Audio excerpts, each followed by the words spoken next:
आप लोगों का एक बार फिर से स्वागत है हमारे चैनल आराध्या स्टोरीज पर। तो आज मैं आप लोगों के लिए लेके आई हूँ एक रहस्यमयी कहानी। तो चलिए शुरू करते हैं कहानी। खाली घर का रहस्य। क्या आपने कभी कोई ऐसी जगह देखी है जहाँ सब कुछ सुनसान हो, लेकिन फिर भी ऐसा लगे कि कोई आपको देख रहा है, कोई आपको सुन रहा है। आज की यह कहानी एक ऐसे ही खाली घर की है जो खाली था पर फिर भी खाली नहीं था। रात के 10 बजे विक्रम सिंह अपनी पुरानी मारुति में बैठे धूल भरी सड़कों पर गाड़ी चला रहे थे। बाहर बारिश की बूंदें शीशे पर टकरा रही थी और वाइपर बेबसी से इधर उधर हिल रहे थे। जीपीएस ने 3 बार रास्ता बदला। सिग्नल कमजोर था और विक्रम सिंह का दिल और भी कमजोर। वो एक प्रॉपर्टी लॉयर थे। उनका काम किसी पुरानी विवादित जमीनों और घरों का सर्वे करना, कागजात जमा करना, केस फाइल बनाना। आज उसे भेजा गया था शांति निवास, एक ऐसी हवेली जो पिछले 12 सालों से बंद थी। मालिक का कोई अता पता नहीं। पड़ोसी उस घर की तरफ देखते तक नहीं थे। गांव का नाम था धूंधगढ़। नाम सुनकर ही रूह कांप जाए। विक्रम ने गाड़ी रोकी। सामने एक बड़ा लोहे का गेट, जंग खाया हुआ। उस घर पर लिखा था शांति निवास 1962। गेट के दोनों तरफ ऊंचे ऊंचे पेड़, जिनकी टहनियां आपस में ऐसे उलझी हुई थी जैसे वो किसी को अंदर आने से रोकना चाहती हो। विक्रम ने अपना बैग उठाया, टॉर्च जलाई, गहरी सांस ली। बस एक रात, कागज देखो, फोटो लो और वापस आ जाओ, उसने यह शब्द खुद को कहे। गेट की कुंडी खोलते ही एक तेज चरमराहट की आवाज आई, जैसे घर उसका स्वागत कर रहा हो या चेतावनी दे रहा हो। हवेली के अंदर कदम रखते ही विक्रम को एक अजीब सी खुशबू आई। पुरानी लकड़ी, नमी और कुछ जो पहचाना सा था, शायद चंदन। 12 साल बाद घर में चंदन की खुशबू। उसने टॉर्च चारों तरफ घुमाई। बड़ा दरवाजा खुला था। बरामदे में पुरानी कुर्सियां धूल से ढकी हुई, दीवारों पर पुराने पोर्ट्रेट, एक परिवार की तस्वीर, पति पत्नी और एक बच्ची, सबके चेहरे गंभीर, आंखें खाली। विक्रम ने अपनी फाइल निकाली। मालिक का नाम रामनाथ शर्मा, परिवार पत्नी सुमित्रा,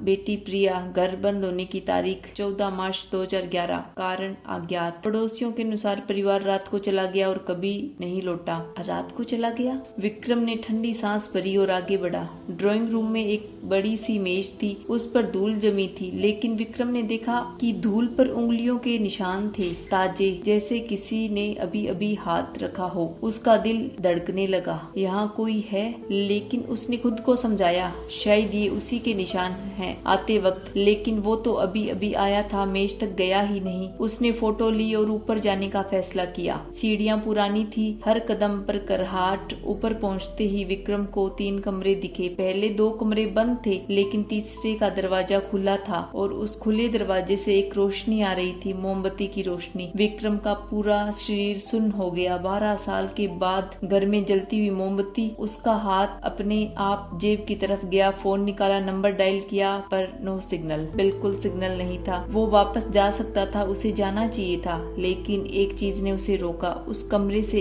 एक आवाज आई, एक बच्ची की आवाज, धीरे धीरे, जैसे कोई लोरी गुनगुना रहा हो। चंदा मामा दूर के, पुए पकाए बूर के। विक्रम के पांव जमीन पर ही जम गए। फिर जाने कौन सी हिम्मत ने उसे खींचा। वो उस कमरे की तरफ बढ़ा, दरवाजे पर हाथ रखा और धकेला। कमरे में एक छोटी सी लड़की बैठी थी, उम्र कोई 8-9 साल, मेला कुचेला फ्रॉक पहना हुआ, बाल बिखरे हुए। सामने एक मोमबत्ती जल रही थी। वो उसी लो को देख रही थी और गुनगुना रही थी। विक्रम ने धीरे से आवाज लगाई, बेटा तुम कौन हो? लड़की ने धीरे धीरे अपना सर घुमाया।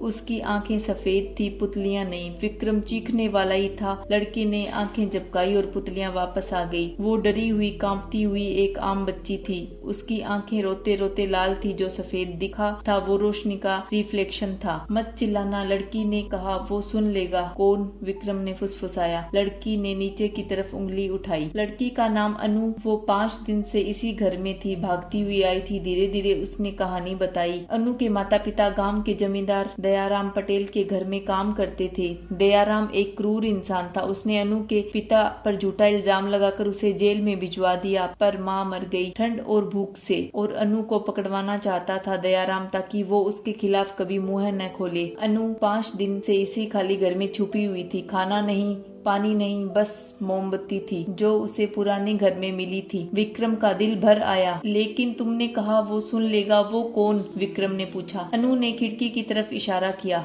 विक्रम ने झांका। बाहर घर के बाहर वाले पेड़ के नीचे एक आदमी था। टॉर्च लेकर घर का चक्कर लगा रहा था। दयाराम का आदमी। वो रोज आता है, ढूंढता है मुझे, अनु ने कहा। विक्रम ने अपनी सिचुएशन समझी। कोई सिग्नल नहीं है, रात के 11 बज चुके हैं। बाहर एक खतरनाक आदमी था और उसके साथ एक छोटी बच्ची थी जो कि बहुत डरी हुई थी। वो भाग नहीं सकते थे।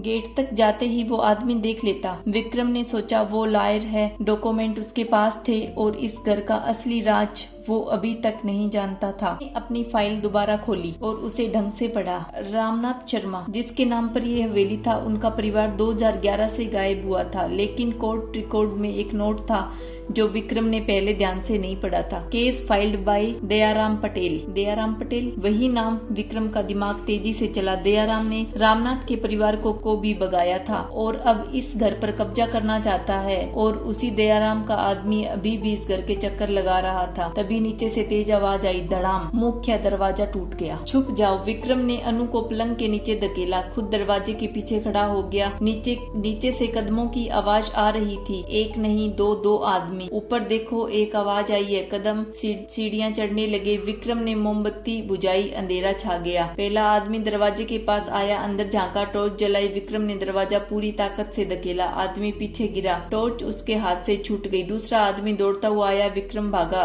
कमरे से बाहर सीढ़ियों की तरफ। दूसरा आदमी ने उसका कॉलर पकड़ा। कौन है तू? उससे गुर्राया। मैं एक लॉयर हूँ, कोर्ट द्वारा नियुक्त, विक्रम ने कहा। आवाज कांप रही थी लेकिन शब्द पक्के थे। इस प्रॉपर्टी का लीगल सर्वे करने आया हूँ। तुम दोनों अभी यहाँ से जाओ, तुम्हारी यह हरकत कोर्ट में दर्ज होगी। आदमी ने उसे छोड़ा। बच्ची कहाँ है? उसने पूछा। कौन सी बच्ची? यहाँ कोई बच्ची नहीं है, लेकिन अगर तुम अभी यहाँ से नहीं गई तो मेरे पास एक सैटेलाइट फोन है जो 15 मिनट में पुलिस को यहाँ बुला सकता है। ये झूठ था लेकिन काम कर गया। दोनों आदमी एक दूसरे की तरफ देखने लगे, फिर चले गए। उस रात विक्रम ने आंखें नहीं मूंदी। सुबह होते ही उसने गाड़ी निकाली, अनु को साथ लिया। पास के कस्बे में पुलिस चौकी पर FIR दर्ज करवाई, लेकिन असली काम अभी भी बाकी था। विक्रम अपने ऑफिस लौटा। दयाराम पटेल की फाइल खोली। 3 दिन की मेहनत और उसे मिला वो कागज जो सब कुछ बदल सकता था। रामनाथ शर्मा 2010 में एक विल बनवाई थी। उस विल में लिखा था कि मेरी संपत्ति मेरी बेटी प्रिया को मिलेगी, लेकिन दयाराम ने उसे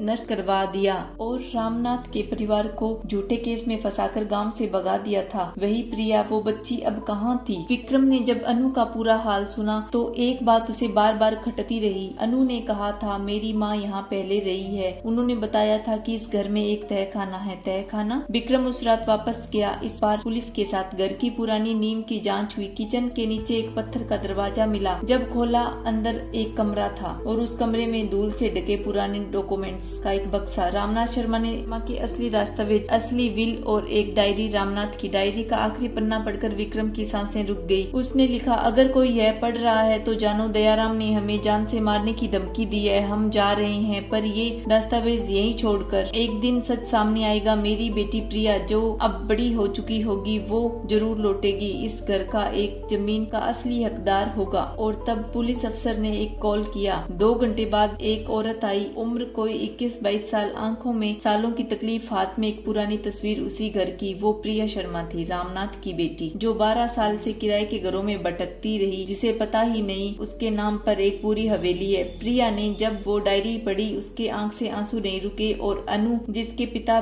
भी दयाराम के जुल्मों के शिकार थे, वो भी वहीं थे। 2 बेसहारा लड़कियां, एक पुराना घर और एक लॉयर। बस उस रात जो सर्वे पे आया था। दयाराम पटेल गिरफ्तार हुआ। धारा 420-468 के तहत केस दर्ज हुआ। विल सही साबित हुई और कोर्ट ने शांति निवास की प्रॉपर्टी प्रिया शर्मा के नाम पर कर दी। अनु के पिता जेल से रिहा हुए। 6 महीने बाद वही हवेली शांति निवास अब बदल चुकी थी। दीवारें साफ थी, फूल लगे हुए थे, बच्चों की पाठशाला बन गई थी वहाँ पर और उसकी पहली छात्रा अनु थी। विक्रम उस दिन उद्घाटन में आया था। जाते वक्त उसने एक बार पीछे मुड़कर देखा। हवेली के उसी ऊपर वाले कमरे में खिड़की पर मोमबत्ती जल रही थी, लेकिन इस बार वो डर नहीं, उम्मीद की रोशनी थी। कहते हैं खाली घर भूत प्रेत का घर होता है, लेकिन इस कहानी ने बताया असली भूत वो नहीं जो दीवारों में रहते हैं। असली भूत वो है जो जुल्म करते हैं, झूठ बोलते हैं और कमजोरों को दबाते हैं। और असली रोशनी वो एक इंसान की हिम्मत से आती है जो डरते हुए भी सही कदम उठाता है। तो आई होप आप सब लोगों को मेरी कहानी अच्छी लगी। तो प्लीज लाइक करें, शेयर करें, कमेंट करें और चैनल को सब्सक्राइब करें। बाय बाय, मिलते हैं अगली कहानी के साथ। तब तक आप सब लोग अपना ख्याल रखें।